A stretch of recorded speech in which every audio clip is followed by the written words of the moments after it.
Good morning. Thought we would start out here in the garden since we've been talking about seeds and plants and vegetables and fruits and how they all grow differently and we eat different parts of them all. I thought I would show you some of the things we started this weekend. We have some lettuce and cabbage, we have some squash and tomatoes. Super excited. The weather is getting nicer and now we can actually get things outside and we can get outside. Since we've been talking about seeds and plants and all those different kind of things, I thought I would read a story, and it might be a story you've seen before. And it's a story that definitely a lot of people copy the pattern for. This one's called The Enormous Carrot. This is a story with a problem and a solution. And it's a problem and solution that a lot of other authors copy.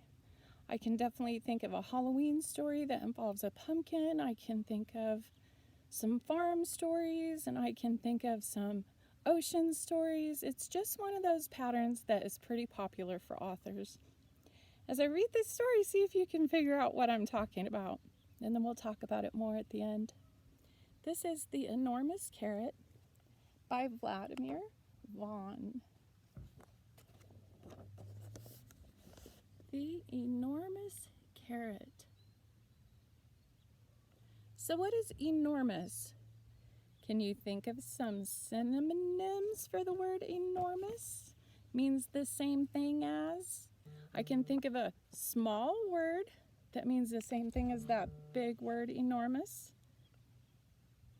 Big, enormous, giant, huge. Those are all synonyms. They all mean the same thing. Early one spring, Daisy and Floyd planted seeds in the garden.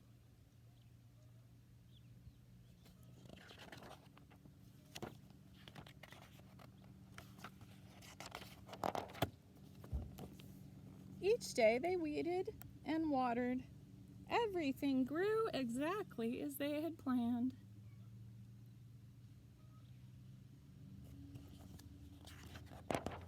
Then one morning, Daisy and Floyd discovered an enormous carrot growing in the middle of their garden.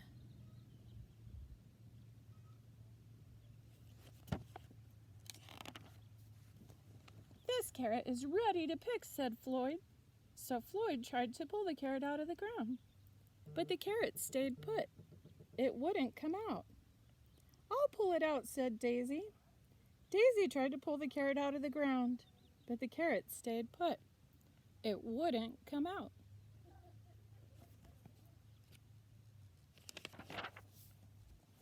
Then Daisy and Floyd tried together to pull the carrot out of the ground. They tugged and they lugged, but the carrot stayed put. It wouldn't come out.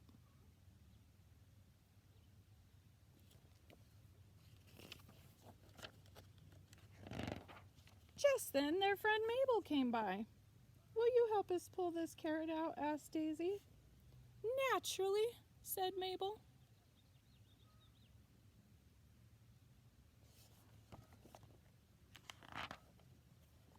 So Daisy, Floyd, and Mabel tried together to pull the enormous carrot out of the ground. They heaved and they hoed, but the carrot stayed put. It wouldn't come out. Just then their friend Henry came by. Will you help us pull this carrot out? Asked Mabel. Glad to, said Henry.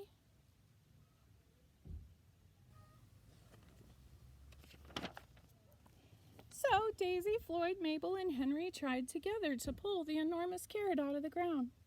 They grunted and they groaned, but the carrot stayed put. It wouldn't come out. Just then their friend Gloria came by. Will you help us pull this carrot out? Asked Henry. Absolutely, said Gloria.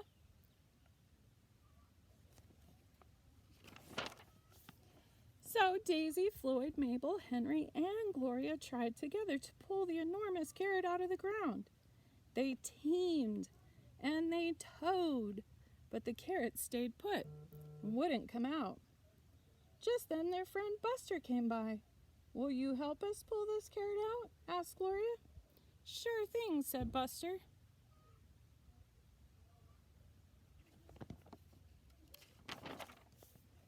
So Daisy, Floyd, Mabel, Henry, Gloria, and Buster tried to pull the enormous carrot out of the ground. They stretched and they swayed, but the carrot stayed put. It wouldn't come out. Just then their friend Claire came by. "Will you help us pull this carrot out?" asked Buster. "I'd be delighted," said Claire.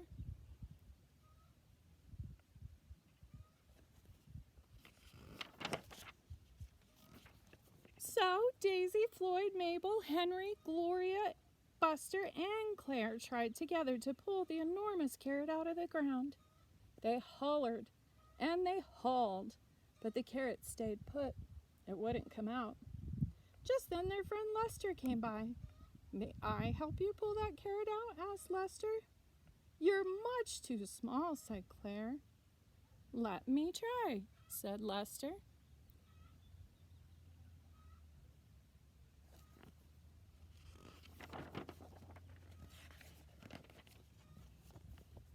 So Daisy, Floyd, Mabel, Henry, Gloria, Buster, Claire, and Lester tried together to pull the enormous carrot out of the ground. They tugged and they lugged. They heaved and they hoed. They grunted and they groaned. They teamed and they towed. They stretched and they swayed. They hollered and they hauled. And all at once,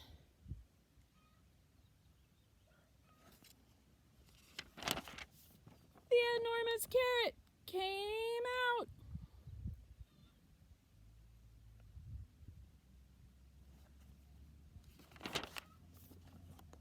Then Daisy, Floyd, Mabel, Henry, Gloria, Buster, Claire, Lester, and all their friends ate every bit of that enormous carrot until it was all gone.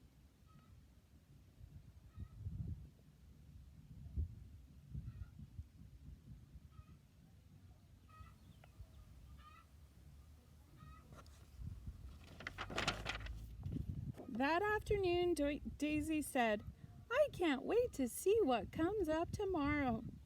"Neither can I," said Floyd. "But first, it's time for an enormous rest." Did you like that one? Did you figure out what I was talking about that problem and solution? 2 things, maybe 3, about this story.